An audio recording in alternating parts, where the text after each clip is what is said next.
Mae'r bil Democratiaeth Lleol yn gyfle i Lywodraeth Cymru i wneud gwahaniaeth sylfaenol i'r modd y mae Llywodraeth Leol yn gweithredu yng Nghymru a'r modd y mae gwasanaethau yn cael eu cyflenwi yng Nghymru. Ond anffodus, mae'r bil yma yn ddi-fflach a dweud y lleia.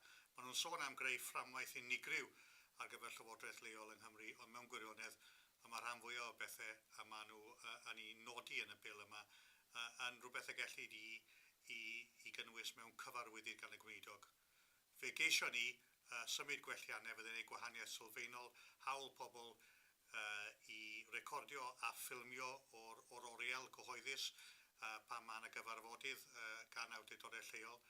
Yr angen i gael un o leia o gomisiynwyr y Comisiwn Ffiniau sydd yn gallu cyfathrebu trwy gyfrwng Gymraeg a hefyd gwelliant eithriadol o bwysig ar reoli cyflogau prif weithredwyr a swyddogion hŷn mewn Llywodraeth Leol. Fe wrthodwyr rhain i gyd gan y Llywodraeth heb unrhyw reswm a phob un aelod llafur yn ei cefnogi.